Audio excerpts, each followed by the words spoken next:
The world is blindly throwing money at any stock with an AI label attached to it. But the real gold mine of 2026 isn't found in those flashy surface-level servers. It's hidden deep within the most brutal physical bottlenecks of the supply chain. If you are blindly chasing rallies right now, you are walking straight into a massive valuation trap. In today's video, I'm going to dissect the core of the US semiconductor industry. From billion-dollar design brains to life-or-death choke points that could sever industry-wide revenue, concluding with a definitive strategic investment matrix. Let's get started. The semiconductor industry is not just a collection of assembly lines. It is a colossal cash flow engine where every link in the chain is its own kingdom. The journey of every AI superchip begins with core architectural software from Synopsys and Cadence. From this foundation, design brains like Nvidia, AMD, Qualcomm, and Broadcom could draft billion-dollar processors. They are the fables group, those who reap massive gross margins by selling pure intellect without spending a single dime on building factories. But that intellect would remain permanently on paper without the silicon superfabs.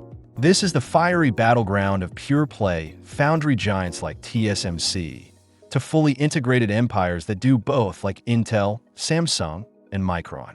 Equipping them with manufacturing weapons at the atomic level are highly sophisticated machines from ASML, Applied Materials, and Lam Research.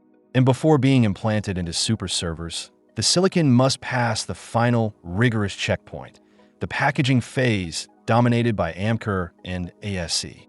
All these closed-loop stages are currently being stretched to their absolute limits by a singular gravitational pull at the end of the chain, the global thirst for AI infrastructure. By grasping the flow of capital through this massive funnel, you will see exactly where Wall Street's smart money is preparing to strike.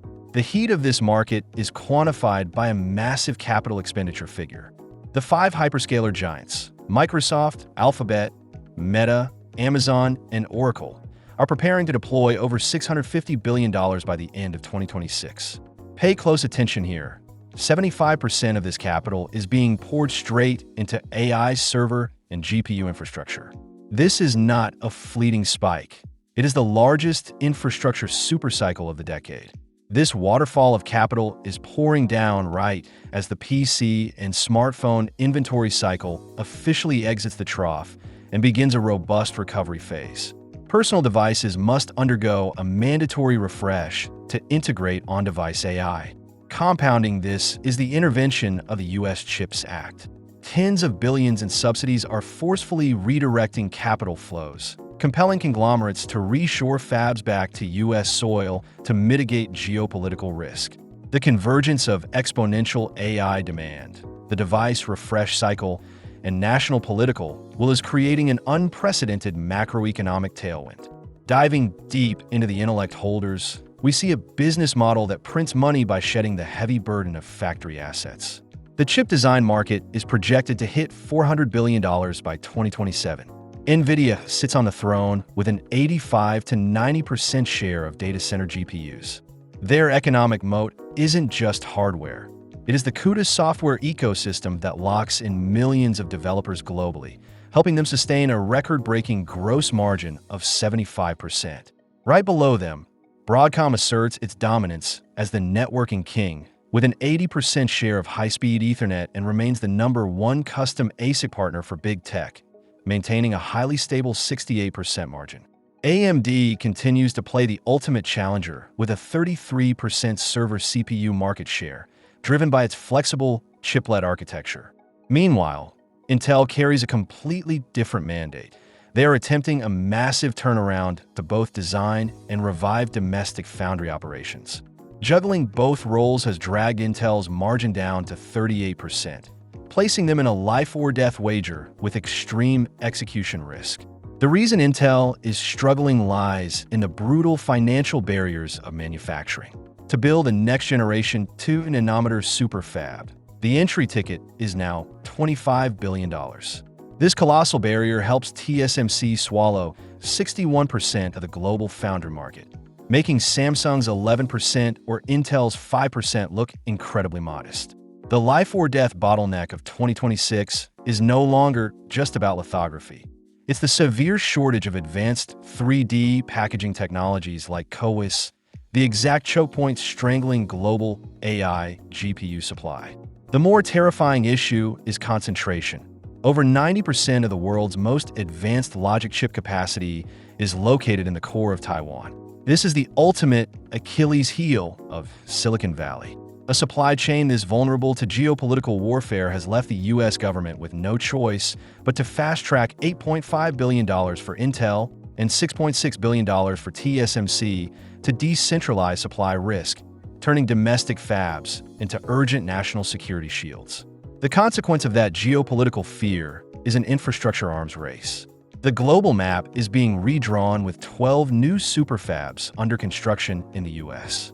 Look at Micron's project in New York, with a design capacity reaching 150,000 wafers per month. Europe and Japan are not sitting out either, launching dozens of projects to reclaim technological sovereignty. But the fiercest game is quietly unfolding in mainland China. Defying embargoes, they are aggressively activating up to 21 new fabs. Their strategy is crystal clear: dominate the legacy nodes market to secure a chokehold on essential global microchip supply. This global construction frenzy leads to an inevitable truth. Hundreds of billions of dollars from state budgets and corporate capital will flow directly into the pockets of wafer fab equipment suppliers. These are the ultimate resilient beneficiaries. In the equipment market, monopoly is not a noun, it is an absolute number. ASML holds a 100% market share in EUV lithography systems. Without ASML's $500 million machines, the AI chip era would instantly grind to a halt. Right next to them, Applied Materials and Lam Research establish a pincer movement, controlling over 70% of deposition and etch at the atomic level, directly manipulating the most complex 3D transistor structures. In quality control, KLA acts as the gatekeeper, dominating over half of the micro-defect inspection market. As chips shrink, defect rates spike, making KLA's equipment mandatory insurance. The economic moat of this group isn't just in their technology, but in their cash flow. They don't care which chip maker wins or loses. What they collect are highly recurring maintenance and parts replacement contracts worth tens of billions of dollars annually from every single fab. No matter how perfect the picture looks, 2026 is laying systemic traps with devastating destructive power. First, a $67.5 billion high-purity chemical market is being pushed to its limits. As AI super servers advance to the 16 high-stack memory architecture of HBM4, they trigger a literal thermal crisis. With thermal design power breaching 86 W/MK, the industry is forced to bet on extremely expensive liquid metal materials. But the most brutal shock comes from legislative corridors. Sweeping bans on PFAS forever chemicals are set to take full effect across the US and Europe. This legislation threatens to collapse the supply chain's lifeblood, from server cooling fluids to core lithography solvents, compounded by tightening export controls that project a 13% evaporation of Chinese revenue in the short term. These regulatory barriers are invisible scythes ready to slash tens of billions of dollars in revenue overnight. Finally, let's synthesize all variables of economic moats and risks into this definitive strategic matrix. Smart money doesn't blindly chase short-term EPS. They categorize assets by risk exposure. Look at the offensive spearhead driving the AI era: Nvidia, Broadcom, and AMD. Their economic moats are invincible. Their AI catalysts shine at a perfect 5 stars, accompanied by low geopolitical risk. Their high PE multiples and massive valuations are completely justified by monumental growth rates. Sharing this momentum is Micron, holding the key to the HBM4 memory bandwidth bottleneck. Falling back to the defensive fortress, we have the equipment empires: ASML, Applied Materials, Lam Research, and KLA. The key to this group lies in impenetrable barriers to entry. However, despite their oligopoly status, their risk profile is medium to high. The threat of chemical bans or export encirclements must be factored into your risk model before deploying capital. At the final extreme are the turnaround bets, named TSMC and Intel. TSMC holds the invaluable packaging moat, but shoulders peak geopolitical risk. Meanwhile, Intel is a wager on extreme execution capability and tens of billions of dollars in backing from the United States government. There is no perfect stock, only a suitable risk management strategy. Are you playing aggressive offense with AI, defending with monopolies, or betting on historical geopolitical plays? Leave your choice in the comments below, and don't forget to subscribe to follow the smart money. See you next time.